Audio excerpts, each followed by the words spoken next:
1 meter lebih ya dari saya. Saya banting dengan keras, apakah aman? sekarang kita tes dari lantai 2.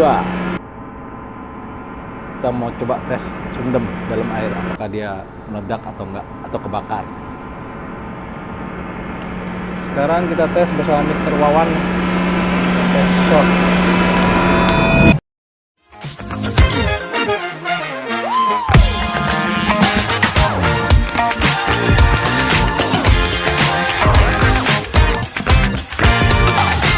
Hari ini kita mau tes, bener nggak sih baterai lithium ion itu gampang kebakar? Yuk kita tes.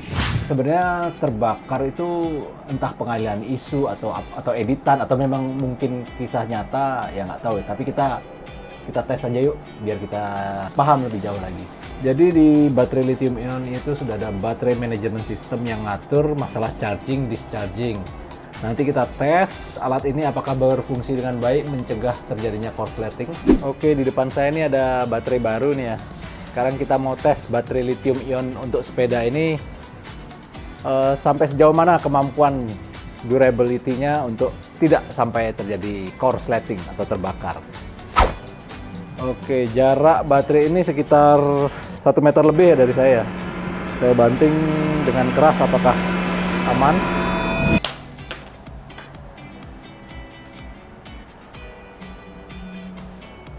Oke guys, jadi ini baterai baru, aman-aman aja. Setelah kita banting dengan ketinggian 1 meter ya. Sekarang kita tes lagi berikutnya, dari atas kali ya.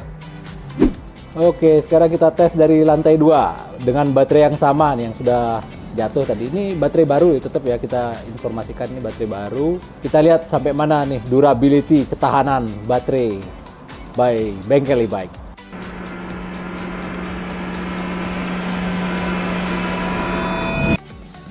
Oke, jadi ini penampakannya, baru lecet-lecet aja. Sekarang kita ada segelas air nih, kita mau coba tes rendam dalam air, apakah dia meledak atau enggak, atau kebakar.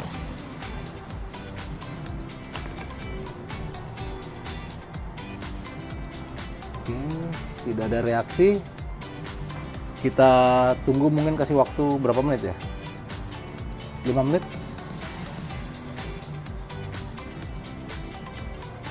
Sementara belum ada reaksi, tidak ada gelembung-gelembung.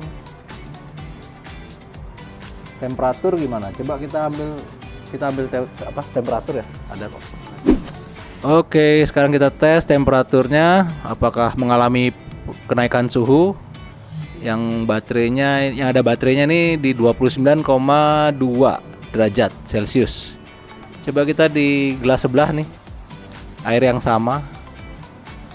Malah justru lebih tinggi, suhunya lebih panas nih. Hanya beda sedikit.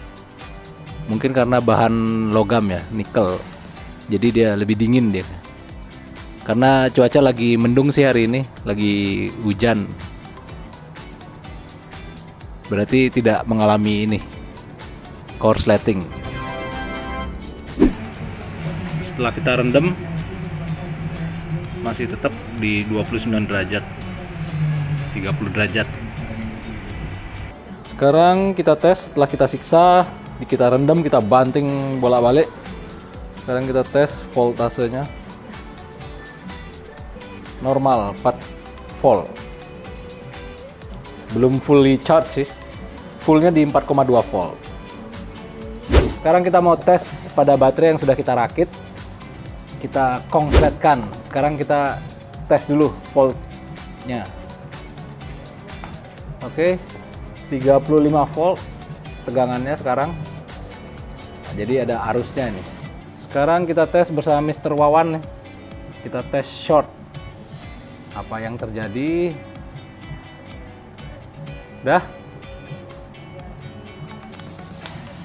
Oh.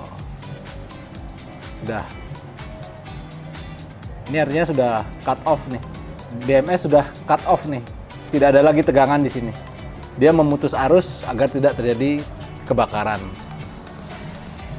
Nah, seperti itu. Kita cek voltasenya. Sekarang kita untuk mengembalikan arusnya, kita charge dia. Oke, setelah kita kongsletin tadi, baterai nggak terjadi apa, nggak ada kebakar, nggak ada apa. Nanti kita jelasin kenapa baterai itu bisa terbakar. Jadi intinya kenapa bisa kebakar, ya bagaimana kita menangani ini, bagaimana cara kita menanggulangi agar tidak terbakar. Karena bensin pun juga bisa terbakar kalau kita sulut dengan api. Aki kering, kalau min plusnya kita short kan juga kebakar. Jadi bagaimana kita memanajemenkan barang-barang kita supaya tidak terjadi short. Sekarang kita tunjukkan kenapa lithium ion bisa terbakar.